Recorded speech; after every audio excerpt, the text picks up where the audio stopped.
One of the first things that I'd like to do with this video is to check your understanding from the pages that you read for last night's homework, pages 183 through 189.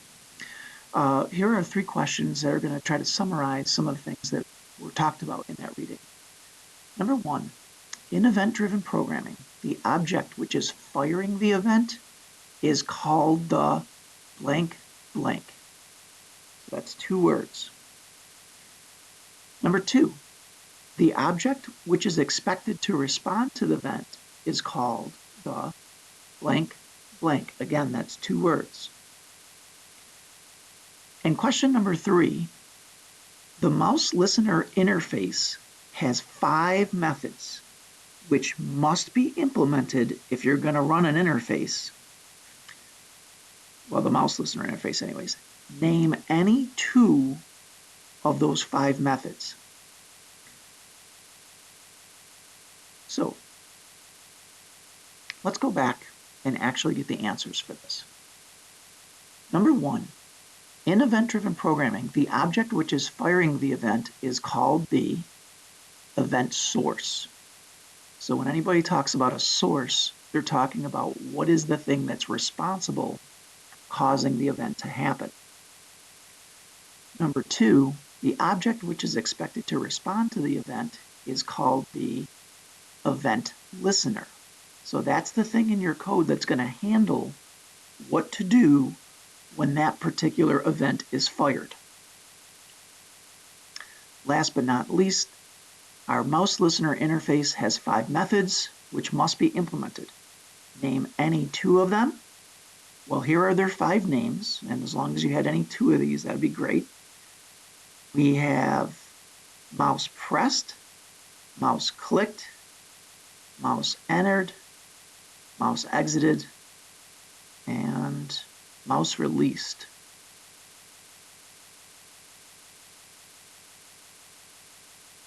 And mouse released. So if you had any 2 out of these 5, notice how the M in mouse is lowercase, but the beginning of the next word is a capital letter. That's called camel notation. You can see they did that with all 5 of these. Lowercase m, capital P, lowercase m, capital R, etc., etc., etc.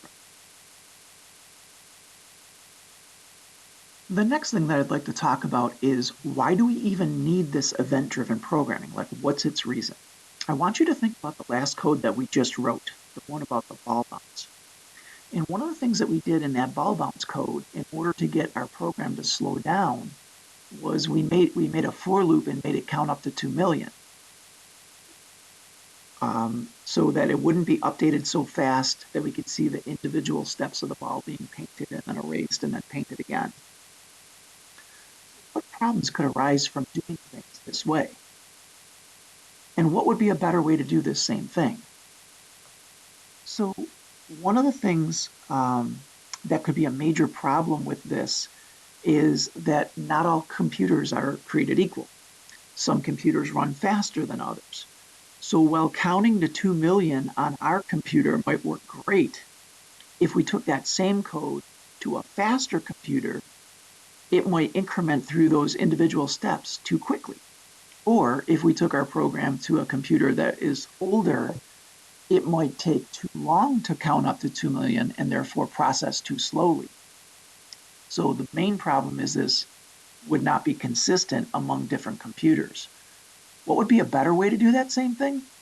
One of the things we're going to learn about in this chapter is the ability to create something called a timer. And we can cause the timer to fire from the internal clock on the computer.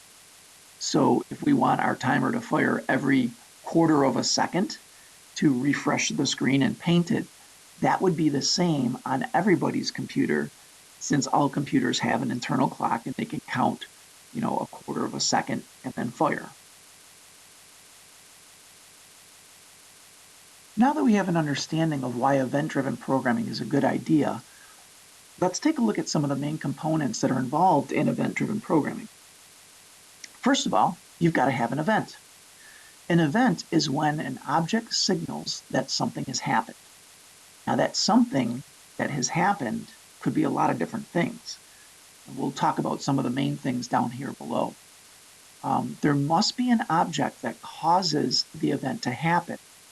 And the phrasing that they use is they call this either raising an event or firing an event. That's the terminology you'll hear them use for event-driven programming. And that thing that's causing the event to happen is called your event source. Then, in addition to there being something that's causing the event, our code needs an object that can respond to the event. And the phrasing that they use for this is that's called either catching the event or handling the event. So something has happened, our event source has caused an event to happen, and that means we need something listening for that event. So the object that is listening for this event to happen and responds to it is called your event listener. Some examples of different types of events that we're going to learn how to code in our Java language is moving or clicking the mouse.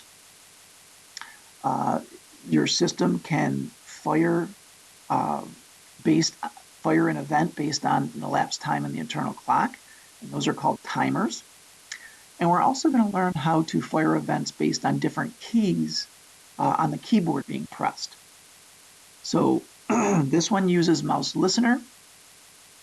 This one, the elapsed time on the internal clock is something called action listener. And listening for keys to be typed is called key listener. So we're going to learn about 3 different examples of event-driven programming in Java. So the first one of these events that we're going to take a look at are the mouse events. Suppose you want to create a program that draws a circle that's centered at the location where the cursor was on the screen when the user clicks the mouse. So this is going to be what's called a mouse click program. What are the steps that would need to happen in the program? Well, the first step that would need to happen is that our program would need to be notified that a click of the mouse has happened. So there has to be an event source that lets us know, hey, somebody clicked the mouse. Secondly, our program needs to get the coordinates of exactly what pixel the cursor was at when that happened. Third, our program would need to use these coordinates to draw. In other words, we're going to be using an applet, so we're going to be painting. We're going to paint the circle at those coordinates where the cursor was when the mouse was clicked. These are the steps that would be involved in this. In order to create this program, we're definitely going to want to take advantage of some library packages that people already wrote. For example, this thing's going to be an applet. So we're going to want to import java.awt.star, javax.swing.star. The first one is for graphics, and the second one is for the JApplet class. We've imported these before anytime we planned on painting stuff on the screen. The new one here is the bottom one. Import java.awt.event.star.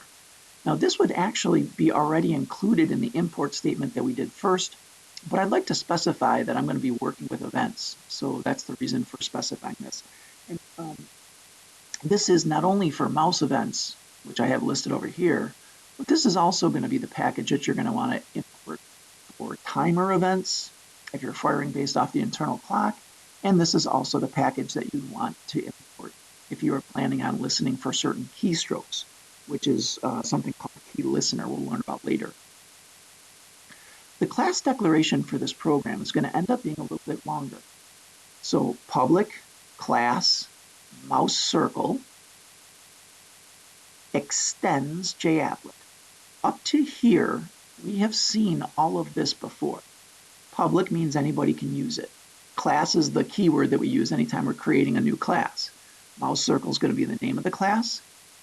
Extends JApplet says that we're going to be using an applet to help us be able to paint things with graphics objects. Now out here at the end, this is the new part. Okay? So at the end of this class declaration, we're saying these 2 words.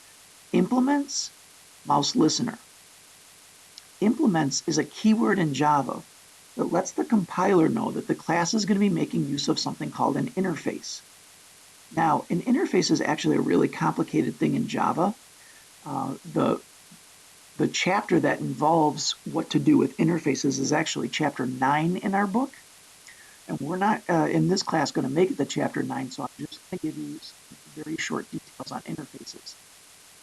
What an interface is it provides a framework of methods that you need to write code for. So if you're planning on having something that you'd like to listen for mouse events, this interface says that you should have these 5 methods: mouse pressed, mouse released, mouse entered, mouse exited, and mouse clicked. So those would be 5 things that you'd want to write code for if you plan on implementing a mouse listener. Any class that extends JApplet uses JApplet's main method and can create a method called init. The init method runs one time at the very beginning, and in the init method, you'd like to put anything that the user would need to initialize at the very beginning of the program.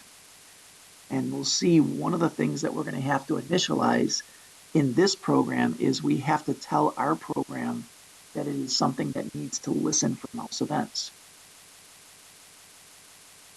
So this is what the init method should look like for this particular program. Public void init. It's not returning anything, and it does not take any parameters. The one line of code that you're going to see inside of this init method is a line of code that says add mouse listener parentheses this. So this is a method, and the add mouse listener is telling my class that it is something that's going to be listening for mouse events.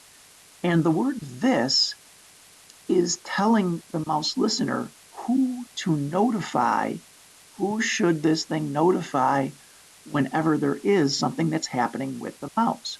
The word this, we learned previously, refers to the current class.